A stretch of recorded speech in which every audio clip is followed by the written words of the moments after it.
Ayer terminamos con el versículo 14 del libro de Hebreos capítulo 9 y lo voy a leer otra vez. Dice, si esto es así, cuanto más la sangre de Cristo, quien por medio del Espíritu Eterno se ofreció sin mancha a Dios, purificará nuestra conciencia de las obras que conducen a la muerte, a fin de que sirvamos al Dios viviente. Hablamos de que ayer hablamos de que este sacrificio de Jesús nos limpia nuestra conciencia, nos limpia por dentro, y que el fin de esto es que podamos servir a Dios. Y eso es lo que vimos ayer. El día de hoy vamos a hablar acerca de la herencia prometida, esa herencia que es para nosotros. En el versículo 15 dice así: por eso Cristo es mediador de un nuevo pacto, para que los llamados reciban la herencia eterna prometida, ahora que Él ha muerto para librarlos de los pecados cometidos bajo el primer pacto.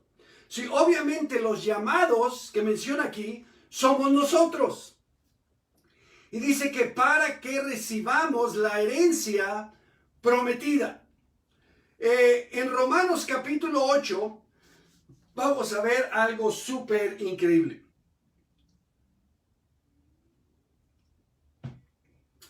Hasta ahorita sabemos que hay una herencia prometida para nosotros. Y obviamente una herencia se recibe cuando alguien te va a dejar algo, o más bien todas las posesiones de una persona son su herencia, ¿ok? Todo lo que esa persona tiene es su herencia. Y vamos a ver aquí, verso 7, Romanos 8. La mentalidad pecaminosa es enemiga de Dios. Amén. Pues no se somete a la ley de Dios, ni es capaz de hacerlo. Los que viven según la naturaleza pecaminosa no pueden agradar a Dios. Sin embargo, ustedes no viven según la naturaleza pecaminosa, sino según el Espíritu, si es que el Espíritu de Dios vive en ustedes. Y si alguno no tiene el Espíritu de Cristo, no es de Cristo. Pero si Cristo está en ustedes, el cuerpo está muerto a causa del pecado, pero el Espíritu que está en ustedes es vida a causa de la justicia. Y si el Espíritu de aquel que levantó a Jesús entre los muertos vive en ustedes, él mismo que levantó a Cristo de entre los muertos también dará vida a sus cuerpos mortales, por medio de su Espíritu que vive en ustedes. Por tanto, hermanos, tenemos una obligación, pero no es la de vivir conforme a la naturaleza pecaminosa. Porque si ustedes viven conforme a ella, morirán. Pero si por medio del Espíritu dan muerte a los malos hábitos del cuerpo, vivirán. Porque todos los que son guiados por el Espíritu de Dios son hijos de Dios.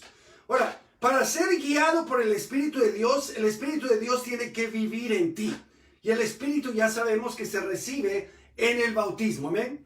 Pero dice el verso 14, porque todos los que son guiados por el Espíritu de Dios son hijos de Dios. Y ustedes no recibieron un espíritu que de nuevo los esclavice al miedo, sino el Espíritu que los adopta como hijos y les permite clamar, Abba, Padre. Y les enseñé el otro día que en la Biblia, cuando ves la palabra espíritu con minúscula, está hablando de un espíritu mundano de cualquier cosa. Pero cuando la palabra espíritu está con mayúscula, está hablando del Espíritu de Dios. Amén. Así que por eso aquí en el versículo 15 dice, y ustedes no recibieron un espíritu con minúscula que de nuevo los esclavice al miedo, sino el Espíritu con mayúscula que los adopta como hijos. y les permite clamar Abba, Padre. Esto es increíble, hay algo que podemos hablar aquí acerca de ser adoptados como hijos. Pero después dice el verso 17, fíjense bien. Y si somos hijos, somos herederos, herederos de Dios y coherederos con Cristo. Pues si ahora sufrimos con Él, también tendremos parte con Él en su gloria. Así que vamos a ver el aspecto de los hijos primero. Dice, porque gracias a esto somos coherederos con Cristo. Esto de coherederos es increíble. Porque todo lo que tiene un padre, si el padre tiene un hijo único, toda su herencia, todo lo que él posee, se lo deja a su hijo, que es Jesucristo. Pero como ahora nosotros también somos hijos de Dios, es increíble porque aquí dice que nosotros somos coherederos con Cristo. O sea, somos parte de la herencia, somos parte de lo que nos vamos a partir el pastel con Jesucristo. Así que todos nosotros vamos a participar de esa increíble herencia de Dios. Esto es algo muy importante, que somos hijos de Dios y coherederos con Cristo. Vamos a heredar juntamente con Jesucristo todas las propiedades de Dios, o sea, toda la creación. En Juan 3:3, vamos a ver primero esto de ser hijos. Amén. Esto es animante, ser un hijo de Dios. Juan 3:3. De veras te aseguro que quien no nazca de nuevo no puede ver el reino de Dios, dijo Jesús. ¿Cómo puede uno nacer de nuevo siendo ya viejo?, preguntó Nicodemo. ¿Acaso puede entrar por segunda vez en el vientre de su madre y volver a nacer? Yo te aseguro que quien no nazca de agua y del Espíritu no puede entrar en el reino de Dios, respondió Jesús. Lo que nace del cuerpo es cuerpo, lo que nace del Espíritu es espíritu. El nacimiento del que habla Jesús aquí es el nacimiento espiritual.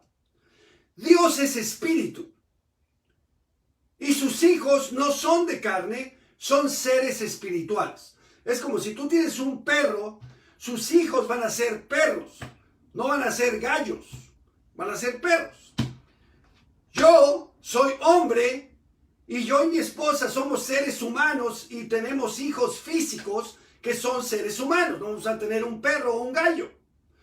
De igualmente Dios, que es espíritu, sus hijos son seres espirituales.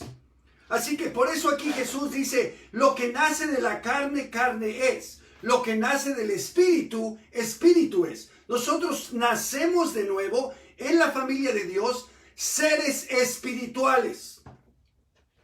Dice aquí, sus hijos no son de carne. El pecado mató espiritualmente tu espíritu. Cuando tú naciste, eras un bebé y eras un ser espiritual también y estabas en comunión con Jesucristo y con Dios. Pero cuando tú pecaste la primera vez, con un solo pecado, se rompió esa relación porque tú moriste espiritualmente. Lo que le pasó a Adán y a Eva. Ellos siguieron vivos físicamente, pero murieron espiritualmente. Cuando nacimos estábamos unidos con Cristo. Cuando pecamos nos separamos de Cristo, morimos espiritualmente. Cuando nos bautizamos, nacemos de nuevo como hijos de Dios, seres espirituales. Mira lo que dice en Juan 1 y verso 12.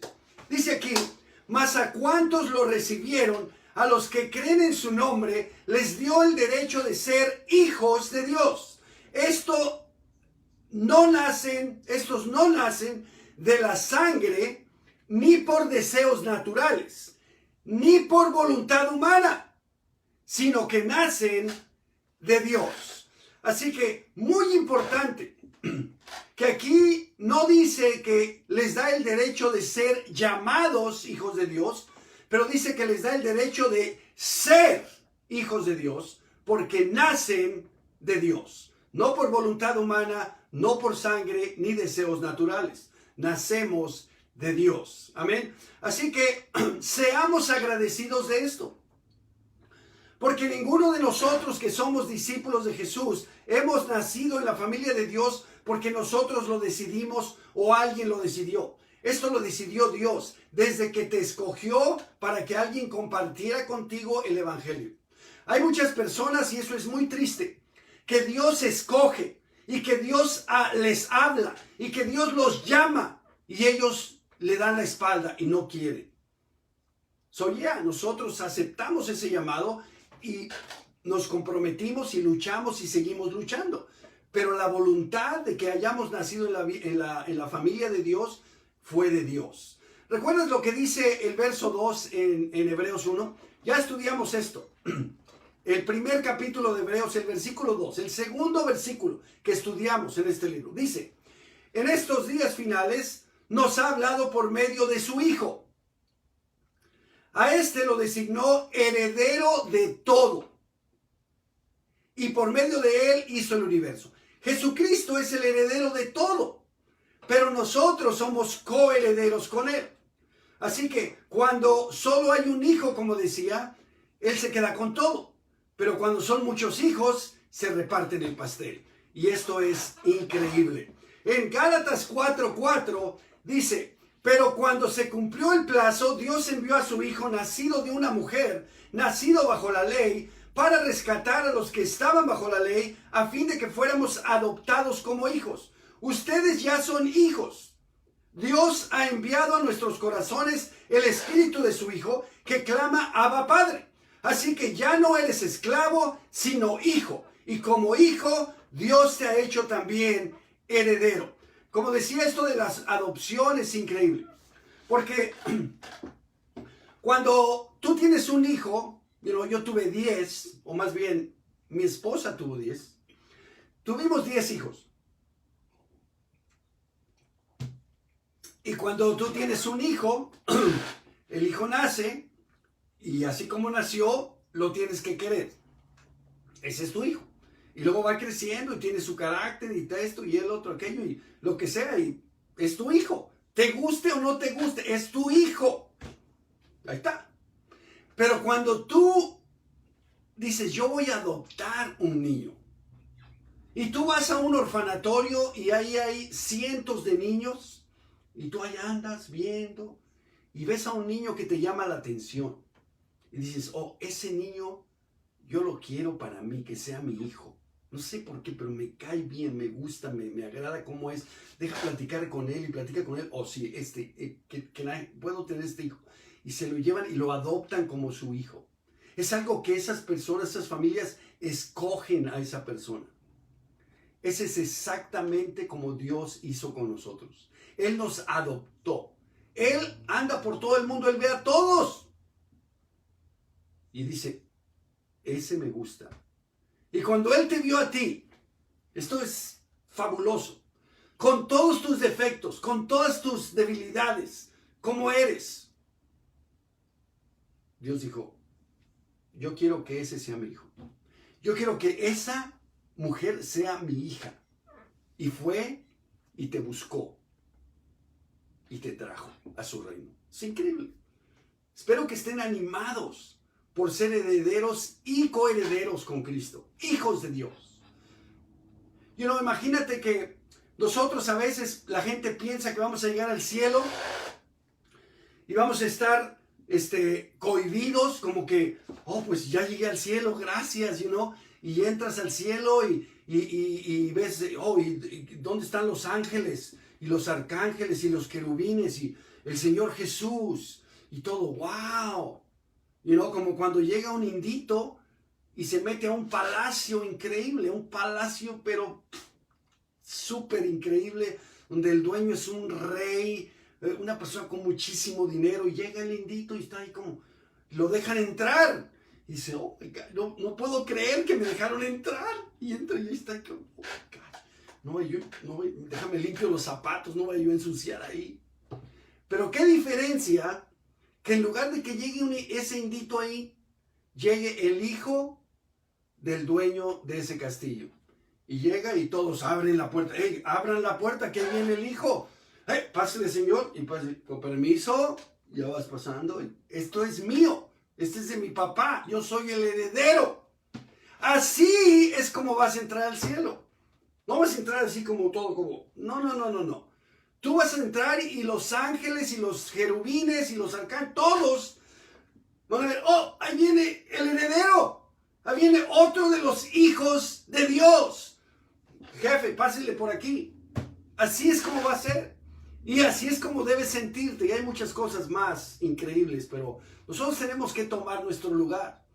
Cuando tú entiendes quién eres y lo que tú has recibido, esa herencia que nos espera, tú vas a dar todo lo que tienes para avanzar el reino de Dios, para hacer la voluntad de tu Padre. Por favor, recapacita, piensa, ¿quién eres? ¿Qué te espera?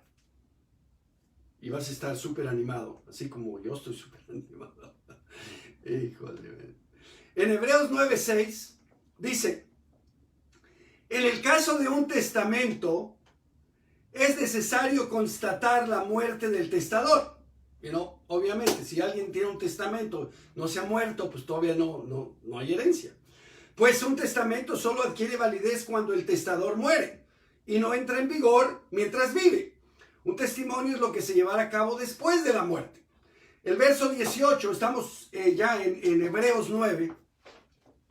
El verso 18 dice, de aquí que ni siquiera el primer pacto se haya establecido sin sangre. Después de promulgar todos los mandamientos de la ley a todo el pueblo, Moisés tomó la sangre de los becerros junto con agua, lana escarlata y ramas de hisopo, y roció el libro de la ley y a todo el pueblo, diciendo, esta es la sangre del pacto que Dios ha mandado que ustedes cumplan. De la misma manera, roció con la sangre el tabernáculo y todos los objetos que usaban en el culto, los cuales ya estudiamos y ya vimos qué son. De hecho, la ley, verso 22, exige que casi todo sea purificado con sangre, pues sin derramamiento de sangre no hay perdón. Si no hay un derramamiento de sangre, no hay perdón. Sin derramamiento de sangre no hay perdón. Así que, verso 23, era necesario que las copias de las realidades celestiales fueran purificadas con estos sacrificios. Como dice, las copias de las realidades, estamos hablando del tabernáculo y de todo lo que Moisés hizo físicamente, de lo que él vio que estaba en el cielo. Dice, pero que las realidades mismas lo fueran con sacrificios superiores a aquellos. Las copias con sacrificios de animales. Las realidades mismas con sacrificios superiores. Aquí me llamó la atención la palabra sacrificios, porque Jesucristo hizo un sacrificio en la cruz, suficiente para abrir la cortina y que pudiéramos entrar. Pero aquí no estamos hablando solo de la salvación, pero estamos hablando de la purificación. Y aquí entramos nosotros con todos nuestros sacrificios también. Nosotros estamos agregando un montón de sacrificios. Nuestro cuerpo, nuestra vida es un sacrificio a Dios. Es una ofrenda a Dios para poder santificarnos, para poder hacer completa nuestra perfección. Dice aquí en verso 24, en efecto, Cristo no entró en un santuario hecho por manos humanas, simple copia del verdadero santuario, sino que en el cielo mismo, para presentarse ahora ante Dios en favor nuestro. Ni entró en el cielo para ofrecerse vez tras vez, como entra el sumo sacerdote en un lugar santísimo cada año con sangre ajena, con sangre de un animal. Si así fuera, Cristo habría tenido que sufrir muchas veces desde la creación del mundo. Al contrario, ahora, al final de los tiempos, se ha presentado una sola vez y para siempre. a fin de acabar con el pecado mediante el sacrificio de sí mismo. Verso 27. Y así como está establecido que los seres humanos mueran una sola vez y después venga el juicio, también Cristo fue ofrecido en sacrificio una sola vez para quitar los pecados de muchos, y aparecerá por segunda vez, ya no para cargar con pecado alguno, sino para traer salvación a quienes lo esperan. Mañana vamos a hablar un poquito de esta segunda venida de Jesús. Aquí dice que Cristo, que fue ofrecido en sacrificio una sola vez, aparecerá por segunda vez. Y de eso vamos a hablar mañana, de esa segunda venida de nuestro Señor Jesucristo, que aquí se menciona. Bueno, esto es todo por hoy. Los amo mucho. Estemos animados de ser hijos de Dios. Animados de ser coherederos con Jesucristo. Parte de toda esa herencia. ¿Sabes cuál es toda la herencia? Cuando digo la creación, estamos hablando de toda la creación, todas las galaxias, todo lo que no conocemos. Todo eso va a ser de nuestra propiedad. Dios, como nosotros, sus hijos, va a decir: hijos, esto todo es de ustedes. Y tenemos un plan. Esto es lo que vamos a hacer ahora. Y va a ser, yo ni me quiero imaginar. Pero conociendo un poquito a Dios a través de la creación, a través de la Biblia, a través de todo, va a ser algo súper increíble. Que tengan una buena noche, que sueñen con su herencia. Nos vemos mañana y tenemos servicio a las 12, acuérdense. Y la clase, por supuesto, a las 8 de la noche. Que descansen. Gracias.